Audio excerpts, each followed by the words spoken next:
കോഴിക്കോട് താമരശ്ശേരിയിലെ അറവ് മാലിന്യ സംസ്കരണ കേന്ദ്രമായ ഫ്രഷ് കട്ടിനെതിരായി SDPI നടത്തിയ ആക്രമണവുമായി ബന്ധപ്പെട്ട കേസിൽ SDPI നേതാക്കളടക്കം പ്രധാന പ്രതികൾ ഇപ്പോഴും ഒളിവിലാണ്. ഒന്നാം പ്രതി ഡിവൈഎഫ്ഐ നേതാവ് മെഹ്റൂഫ് അടക്കമുള്ള പ്രധാന പ്രതികളിൽ ആരും പിടിയിലാകാത്തതിന് പിന്നിൽ ഗൂഢാലോചനയുണ്ട് എന്നാണ് ആരോപണം.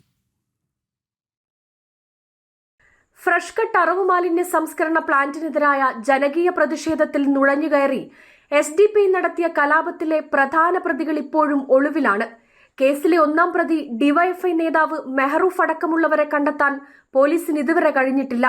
കലാപം സൃഷ്ടിക്കൽ, വഴിതടയൽ, അന്യായമായി സംഘം ചേരൽ തുടങ്ങിയ വകുപ്പുകളിലായിരുന്നു ഡിവൈഎഫ്ഐ നേതാവിനെതിരെ കേസെടുത്തിരുന്നത്. സംഭവവുമായി ബന്ധപ്പെട്ട് 321 പേർക്കെതിരെ പോലീസ് കേസെടുത്തിരുന്നു. ഇതിൽ 14 പേർ മാത്രമാണ് ഇതുവരെ പോലീസിന്റെ പിടിയിലായത്.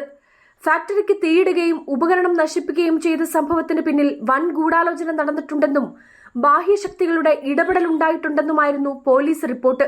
പക്ഷേ അപ്പോഴും കലാപശ്രമത്തിലെ ബാഹ്യശക്തികളുടെ ഇടപെടലിനെക്കുറിച്ചുള്ള അന്വേഷണം എങ്ങും എത്തിയിട്ടില്ലെന്നാണ് ആരോപണം. സംഭവത്തിൽ അതിവേഗം നീങ്ങിയ പോലീസ് അന്വേഷണം ഒരു ഘട്ടത്തിലെത്തിയപ്പോൾ ഇഴഞ്ഞു നീങ്ങുന്നതാണ് കണ്ടത്. പോലീസിന് വലിയ രീതിയിൽ സമ്മർദ്ദമുണ്ടെന്നാണ് ഉയരുന്ന ആരോപണം.